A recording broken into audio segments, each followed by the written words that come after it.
जय महाराष्ट्र. मी रुजुता लुकतुके. राजमंत्र या तुमच्या लोकप्रिय कार्यक्रमामध्ये तुमचं खूप खूप स्वागत. असा कार्यक्रम आहे ज्यात वर्तवलेली भविष्यवाणी ही 100% खरी ठरत असते आणि त्याचा प्रत्यय तुम्हालाही वेळोवेळी आला आहे आणि म्हणूनच हा कार्यक्रम लोकप्रिय आहे. नवरात्री उत्सवाला आजपासून सुरुवात झाली आहे आणि भारतीय लष्करानं त्यापूर्वीच आपला पराक्रम गाजवला आहे सीमेपलीकडे जाऊन.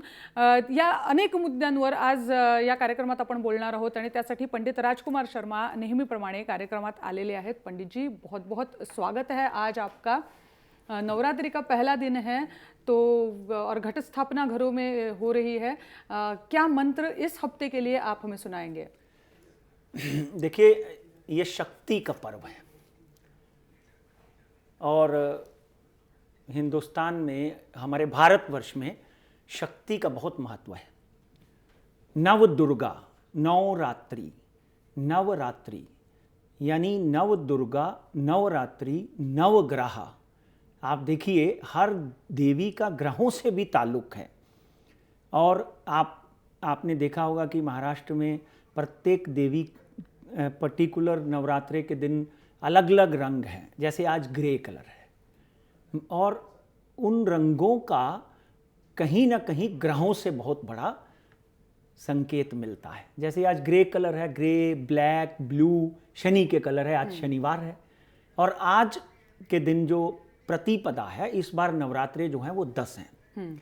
2 प्रतिपदा हैं, यानी कल भी पहला नवरात्रा ही दोपहर तक माना जाएगा. अच्छा. तो 2 नवरात्रे एक ऐसा माना जाएगा, यानी पूरे नवरात्रे जो हैं इस बार 10 नवरात्रे हैं. और श्राद्ध जो 15 श्राद्ध थे वो 14 श्राद्ध थे. अच्छा. तो इसलिए नवरात्रों की तिथि के हिसाब से चलते हैं तो ये अश्विन मास के नवरात्रे माने जाते हैं. कहते हैं कि भगवान राम ने जब रावण के ऊपर युद्ध की तैयारी की तो उन्होंने देवी का आगमन किया, देवी का आवाहन किया. तो देवी का आवाहन करने के समय जब भी आप किसी के ऊपर प्रहार करते हो तो आपको देवी की शक्ति की ज़रूरत पड़ती है. इसी तरह मैं तो ये कहता हूँ कि हमारे नरेंद्र मोदी साहब उस दिन कहते हैं कि निर्जल उपवास कर रहे थे जब हमारी सेना ने घुसकर वहाँ पे आतंकवादियों के निशानों के ऊपर, ठिकानों के ऊपर प्रहार किया और उनका वध कर दिया. तो ये देवी राक्षस का वध करती है. तो डेफिनेटली कहीं ना कहीं देवी, ये जो प्रहार हुआ है उसमें भी शक्ति का बहुत बड़ा हाथ था. हर चीज़ में शक्ति. और हमारे मनुस्मृति में, हिंदू धर्म की जो सबसे पहली किताब है, उसके प्रीफेस में लिखा हुआ है, नार्यस्तु यत्र पूज्यन्ते रमन्ते तत्र देवता. तो आपने देखा होगा मित्रों कि शक्ति का तो डेफिनेटली शक्ति का पूजन होता ही होता है. पहला नवरात्रा जो है शैलपुत्री की पूजा होती है. शैलपुत्री हिमालय की पुत्री है. हिमालय जो है पर्वत है, तो कहीं ना कहीं प्रकृति की पूजा का भी उसमें वर्णन किया गया है. आप देखते हैं कि घर में जब हम देवी का आवाहन करते हैं, घट स्थापना करते हैं, घट को लाते हैं, घट को स्थापित करते हैं, तो साथ में एक खेतरी लगाते हैं, जौ की खेतरी लगाते हैं, ताकि नवरात्रे जब खत्म होते हैं, खत्म होते होते नवरात्रों में वो जो हरियाली है मंदिरों में दिखने लग जाती है. यहाँ पे हमने देवी स्थापित की होती है. अच्छा. हाँ, तो जिसका कारण है कि वो हरियाली जो है वो प्रकृति का रूप है. हमारे जीवन में खुशहाली आए, ऐश्वर्य आए, हरियाली आए, हमारी फसलों को अच्छा फल मिले और हमारे देश में किसान प्रसन्न हो, हमारे देश में लोग धनवान बने. इसलिए इन 9 देवियों के अलग अलग रूप की पूजा होती है. आप बहुत से चैनलों के माध्यम पे देख रहे हैं कि ये देवी. लेकिन पंडित जी, विस्तार से जानना चाहेंगे कि अगर ये इतना शुभ महोत्सव, जो शुभ आने वाले 10 दिन हमारे लिए है, तो पूजा हमें कैसे करनी चाहिए? अगर शास्त्र शुद्ध तरीके से करनी है तो ये पूजा हमें कैसी चाहिए? नवरात्रि उत्सव हमें कैसे मनाना चाहिए? देखिए, कहते हैं कि श्रद्धा ही पूजा का सबसे बड़ा रूप है. मैं, आप या कोई भी जो व्यक्ति पद्धति जानता है वो तो रोज़ उस पद्धति से पूजा करता है. मगर देवी जो है वो नव दुर्गा है, उसके अलग अलग रूप हैं. देवी एक ही है, उनके अलग अलग रूपों की पूजा होती है. मगर यहाँ पर हम लोग अम्बे मात की पूजा करते हैं, तो एक आरती है जो ओम जय अम्बे गौरी, इस आरती का आप रोज माता के सामने, मैं तो 5 बार करता हूँ, आपसे भी अनुरोध है कि आप कम से कम सुबह और शाम अपनी पत्नी और बच्चों के साथ आरती में दिया लगाएं, दिए के साथ में कर्पूर लगाएं, क्योंकि माँ की आरती करने मात्र से ही आपके जीवन में सुख आता है। और आपने देखा होगा उस आरती में मधु कैटब 2 मारे, यानी जो दैत्य हैं उनको देवी के प्रहार से मारा गया है, इसलिए उसमें अलग अलग तरीके के वर्णन है, सब कुछ उसमें समाया हुआ है। एक तो आप 2 बार आरती ज़रूर करें। तीसरा, क्योंकि आम व्यक्ति जिसके पास समय कम है वो उपवास रख सकता है, अगर किसी को डायबिटीज़ है या किसी को कोई समस्या है, उपवास नहीं रख सकता, तो फलाहार खा सकता है, फलाहार के ऊपर आप उपवास रख सकते हो। कुछ लोग निर्जल उपवास रखते हैं, कुछ लोग जल के ऊपर उपवास रखते हैं, मगर एक बहुत ही खूबसूरत मंत्र है, थोड़ा सा परिश्रम करके आप वो मंत्र याद कर लें ताकि आपको हर नवरात्रों में इस मंत्र का लाभ मिल सके। वो मंत्र है, या श्री स्वयं सुकृतानां भवनेश्व लक्ष्मी पापात्मनां कृतज्ञां देशबुद्धि श्रद्धासतां कुलजन प्रवस्य लज्जां दां त्वां नतास्मि परिपाल्य देवी विश्वं हरि। ओम महालक्ष्मी नमस्तुभ्यं नमस्तुभ्यं सुरेश्वरी हरिप्रिये नमस्तुभ्यं नमस्तुभ्यं दयानिधि। इन मंत्रों का उच्चारण आप रोज देवी के सामने दीपक लगा के, देसी घी का धूपम लगाकर, दीपक समर्पयामी दीपम समर्पयामी, जो भी उस दिन का कलर है उस कलर की साड़ी माता को अर्पण करके आप माँ की पूजा करेंगे तो आपके जीवन में कल्याण ही कल्याण होगा, इस बात में कोई दो राय नहीं। ये सबसे पवित्र पर्व है। पहली माता शैलपुत्री है, दूसरी ब्रह्मचारिणी है, चंद्रघंटा है। आपके हमारे सारे परिवार को, मतलब कहने का कि 10 की 10 देवी, 9 की 9 देवियों के बारे में सबको पता है। तो इन हर माँ के अपने स्वरूप की एक पूजा होती है।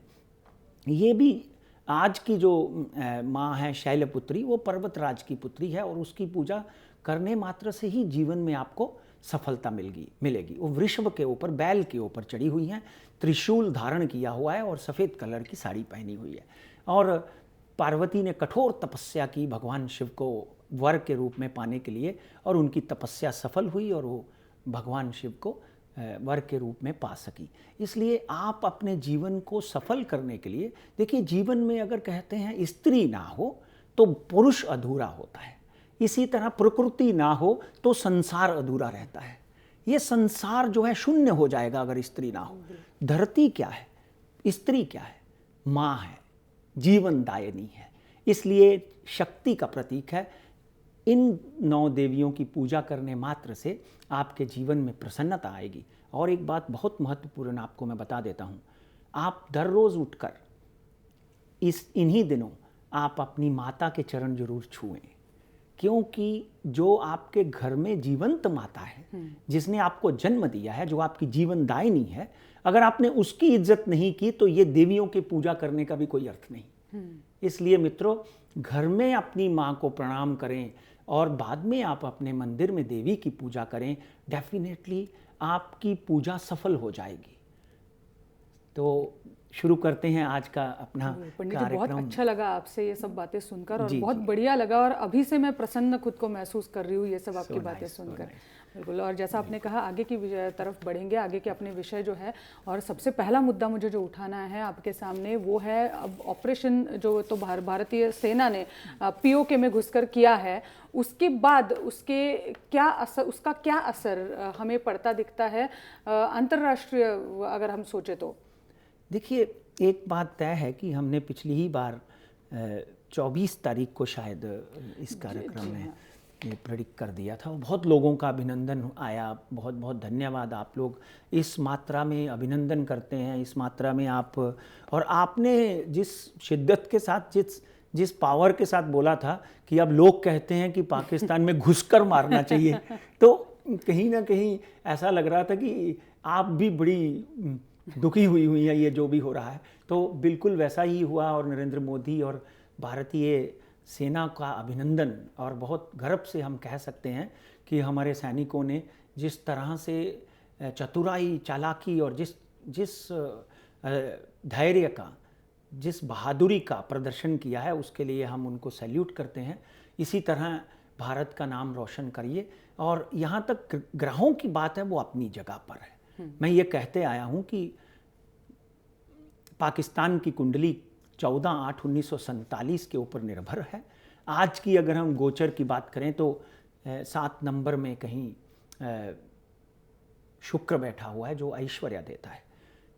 तो पाकिस्तान की कुंडली का जब हम अध्ययन करते हैं तो मित्रों एक बात तय है, 2002 से अब तक, और राजमंत्र के माध्यम से भी मैं बहुत बार कहते आया हूँ कि अंतर्राष्ट्रीय स्तर पर पाकिस्तान अकेला पड़ गया है। ये सब लोग कह रहे हैं, मगर ज्योतिष के माध्यम से मैं एक कदम आगे बढ़ाकर आपको बोलता हूं कि 2002 से मैं कहते आया हूं कि पाकिस्तान 3 भागों में बंट जाएगा। 4 भागों में बंटा हुआ है। एक तो बांग्लादेश बन गया, अब बलूचिस्तान के बनने की प्रक्रिया बहुत ही तेज हो जाएगी।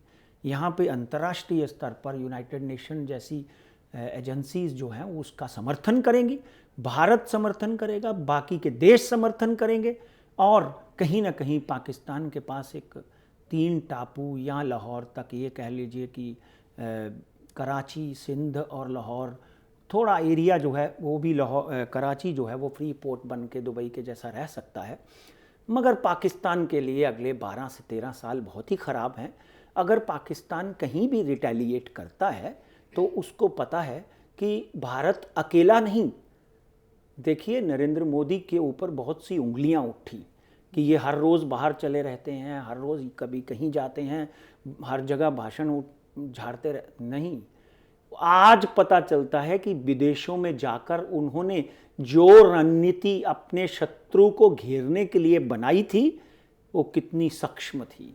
उसमें चाणक्य नीति और कौटिल्य नीति दोनों शामिल थी, और उन्होंने इस तरह पाकिस्तान को घेरा कि वातावरण अपने आप भारत के पक्ष में हो गया, और हम हिम्मत कर सके कि पाकिस्तान की सीमा के अंदर घुसकर 3 किलोमीटर जाकर उग्रवादियों को तहस नहस करके हमारी सेना सुरक्षित वापस आ सकती है। इस वक्त अंतर्राष्ट्रीय स्तर के ऊपर पाकिस्तान को एक बाहर का रास्ता दिखा दिया गया है। सार्क सम्मेलन वहाँ पर होना था, वो रद्द हो चुका है। और मित्रों एक बात ध्यान से सुन लीजिए, अगले 6 से 8 महीनों में पाकिस्तान में कू होगा। ये बहुत बड़ी भविष्यवाणी है। कू होगा और पाकिस्तान का जो पलटा है वो पलट जाएगा। वहाँ पे या तो मिलिट्री रूल वापस लागू होगा या कोई नया नेता आकर पाकिस्तान की कमान संभालेगा।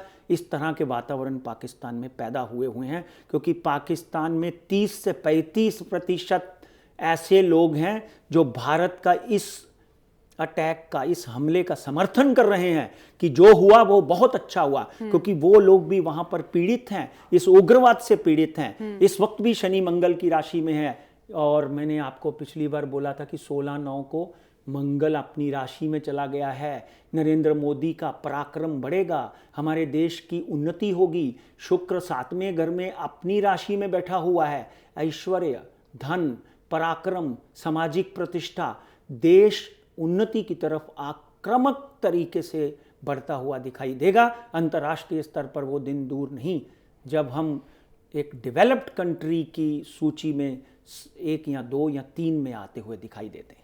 पंडित जी, मुझे लगता है कि हम लोग हैं वो न्यूज़ सुनाते हैं, आप जो उससे परे हटकर जो होने वाला है उसके बारे में आप भविष्यवाणी करते हो।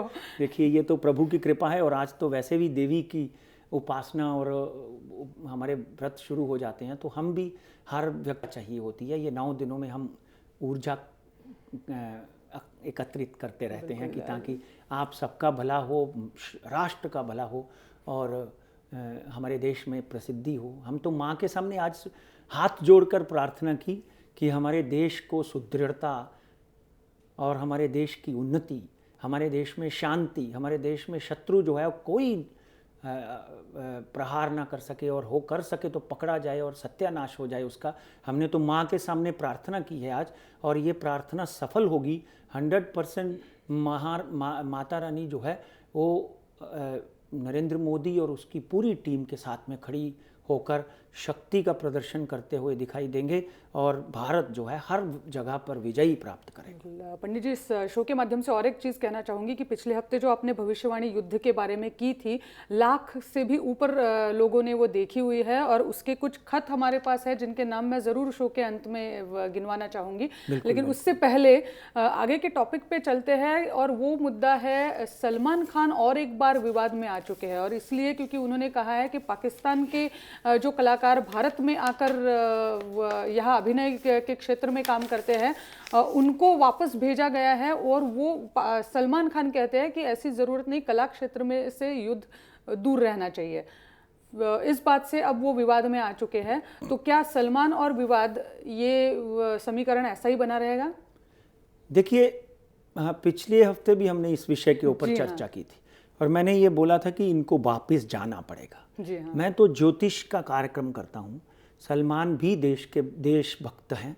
उन्होंने ये भी बोला कि अगर कोई व्यक्ति हमारे ऊपर प्रहार करता है तो हम उसको छोड़ने वाले नहीं हैं, मगर कलाकारों के लिए उनकी सहानुभूति जो है वो उनके लिए गले का फंदा बनी हुई है। मगर सलमान साहब को भी मैं ये कहना चाहता हूँ कि आप भी देशभक्त हैं। आपने अगर ये समर्थन भावनाओं में आकर किया है तो उसको आप नकार दीजिए। डेफिनेटली यहाँ पर अगले 3 से 6 महीनों तक तो आप पाकिस्तानी कलाकार नहीं देख पाएंगे। मुझे तो 5 साल लगते हैं कि अगले 5 साल तक भारत में पाकिस्तानी कलाकार आपको नहीं दिखाई देंगे। और अगर दिखाई देंगे तो महाराष्ट्र नवनिर्माण सेना, शिवसेना और अन्य पार्टियां, जैसे सब पार्टियों ने मोदी जी का समर्थन किया है, सब पार्टियां खड़ी होकर, या अब तो इंपा ने भी बैन लगा दिया। जी हाँ। और मैं तो सुभाष चंद्र गोयल जो जी टीवी के मालिक हैं उनको सैल्यूट करता हूं कि उन्होंने 60 करोड़ रुपए नहीं देखे, देश की अस्मिता को देखा। इसलिए सलमान साहब, आपसे भी मेरा अनुरोध है, इल्तजा है कि आप भी अपने देश के साथ खड़े हो जाएं, या फिर उस आदमी के घर में जाकर देखें जिसने शहादत दी है, जिसका एक छोटा सा बच्चा रो रहा है, जिसकी 28-30 साल की बीवी विधवा हो चुकी है, जिस बाप का 30 साल का बेटा उसके हाथ से निकल गया है, उस घर में जाकर देखिए। हमको आज भारतीय प्रधानमंत्री के साथ कदम मिलाकर खड़े होना चाहिए। इस तरह की बातें जो हैं वो आपको शोभा नहीं देती। डेफिनेटली आज नहीं तो कल सलमान साहब जो हैं वो भी इस विड्रॉ कर लेंगे। He knows what he has done. कभी कहीं किसी से गलती भी हो सकती है, मगर मैं आज भी वही चीज़ को दोहराता हूँ कि कलाकारों की हमारे देश में कोई कमी नहीं। हमारे पास शाहरुख है, हमारे पास सलमान है, हमारे पास ऋतिक है, हमारे पास रितेश है, सब जन हमारे बड़े से बड़े गायक हैं। इसलिए हमारे पास लता है, हमारे पास किशोर थे, हमारे पास रफ़ी थे। यहाँ कोई कमी नहीं है। आप अपने देश में रहकर अपना नाम रोशन करिए, और हमारे देश में हमें अपने भरोसे छोड़ दीजिए। मैं आज एज ए हिंदुस्तानी यहाँ पर कह रहा हूँ, मगर शुक्र स्वग्रही है, हमारे कलाकारों को बहुत अपॉर्चुनिटीज़ मिलेंगी, और पाकिस्तान के कलाकारों को कम से कम अगले 2 से 3 साल भारत की सीमा से बाहर अंदर आकर काम करने की अनुमति नहीं होगी तो ख़राब होगी, क्योंकि वो लोग टूरिस्ट वीज़ा पर आकर यहाँ काम करते हैं। हमारे इमिग्रेशन डिपार्टमेंट को, हमारी लेबर मिनिस्ट्री को इस बात का ध्यान रखना चाहिए कि हमारे देश में आया हुआ व्यक्ति जो है वो क्या कर रहा है। वो तो करोड़ों रुपए कमाकर पाकिस्तान भेज रहा है। तो इसलिए क्योंकि शुक्र फिल्मों के साथ में जुड़ा हुआ है, शुक्र कला के साथ में जुड़ा है।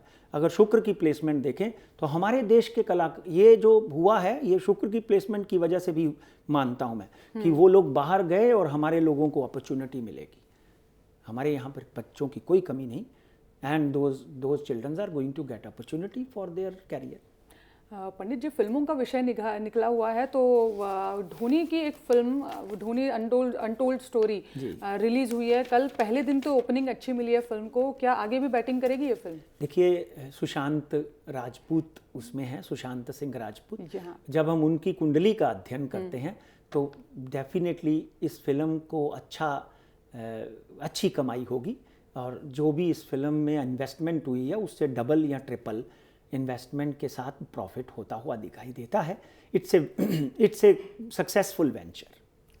और इसके बाद पंडित जी, क्योंकि शेयर मार्केट के बारे में हमारे दर्शक हमेशा से जानना चाहते हैं कि आप क्या भविष्यवाणी मार्केट के बारे में करते हो, लेकिन उससे पहले थोड़ा, क्योंकि आने वाले हफ्ते में मॉनेटरी पॉलिसी एक बार आने वाली है। जी जी जी। तो मॉनेटरी पॉलिसी में क्या रंग लाएगी ये मॉनेटरी पॉलिसी इस बार? देखिए, मॉनेटरी पॉलिसी में एक तो मैं ये एक्सपेक्ट कर रहा हूँ कि अगले महीने या 2 महीने के अंदर अंदर जीएसटी बिल पास हो जाएगा। दूसरा, मॉनेटरी पॉलिसी के अंदर कहीं ना कहीं 25 पैसे इंटरेस्ट रेट कम किए जा सकते हैं, या मॉनेटरी पॉलिसी में कुछ ऐसे प्रावधान दिए जा सकते हैं जिससे डेफिनेटली बाजार को एक नई खुशी, नई खुशहाली, नई प्रोग्रेस देखने को मिलेगी। एक बात ध्यान रखिए, monetary policy is going to be in favour of share market and investment FIIs in India. जो फॉरेन इन्वेस्टर है वो डेफिनेटली कहीं ना कहीं और बढ़ता हुआ दिखाई देता है, और जीएसटी बिल पास होने के बाद तो डेफिनेटली देश में एक नई उन्नति, नई तरक्की, नई खुशी जो है वो आपको नज़र आती हुई दिखाई देगी। क्योंकि मॉनेटरी पॉलिसी के लिए सबसे इम्पॉर्टेंट ग्रह है बुध। बुध जो है ट्रेडिंग का कारक है, बैंकिंग का कारक है, म्यूचुअल फंड का कारक है, FIIs का कारक है, और कहीं ना कहीं हमारे देश में जितनी बैंक्स हैं, बुध और शुक्र उसके देवता माने जाते हैं। तो बुध और शुक्र दोनों ही बहुत अच्छी तरह प्लेस्ड हैं। इसलिए मार्केट में जिस तरह की पैनिक, ये वॉर की वजह से, यानी थोड़ा सा प्रहार, फटाफट 500 पॉइंट नीचे गिर गया, उसमें पैनिक होने की ज़रूरत नहीं है। हमारा देश हर तरह से सक्षम है। पाकिस्तान के दांत खट्टे करने के लिए हमारा देश हर तरह से सक्षम है। मार्केट में अगर पैनिक आता है, that will be an opportunity to enter the market. आप वहाँ पर घुस जाइए। थोड़े बहुत शेयर ऐसे थे जो इतनी ज़ोर से नीचे आए, तो जिन्होंने इन्वेस्ट किया फटाफट दिन में लाख 2 लाख रुपए कमाए होंगे। इसलिए मित्रों, मॉनेटरी पॉलिसी जो है going to be in the favour of Indian economy. बहुत अच्छा सहयोग दिखता है। पंडित जी, आने वाला मेरा सवाल है उसका आधा जवाब तो आपने दे दिया है उसमें, क्यों? फिर ठीक है, फिर अब लेवल से बता दीजिए सेंसेक्स और निफ्टी के। बिल्कुल। देखिए, यहाँ तक सेंसेक्स की बात करें तो मार्केट में पैनिक होने के बाद मार्केट संभलती हुई नजर आई, पर तब भी 28,000 का आंकड़ा जो है वो मार्केट ने तोड़ दिया, जो कि लग नहीं रहा था। मेरा 27,800 का आंकड़ा था, जो पिछली बार मैंने आपको लेवल्स दिए थे। 27,865 के ऊपर मार्केट बंद हुई है। अभी भी बाजार में थोड़ी बहुत हलचल जारी रहेगी। नीचे का आंकड़ा जो है 27,500 का है। ऊपर का आंकड़ा फिर मुझे लगता है मंडे, ट्यूसडे, वेडनेसडे मार्केट वापस 28,500 के ऊपर जाती हुई दिखाई देती है। निफ्टी 8,600 के ऊपर बंद हुई है, और निफ्टी का नीचे का आंकड़ा 8,520 है, और ऊपर का आंकड़ा वापस 8,750 का है। यानी 150 रुपया निफ्टी यहाँ से जंप मार सकती है। हो सकता है मंडे बाजार खुलते ही आपको 100 पॉइंट ऊपर दिखाई दे।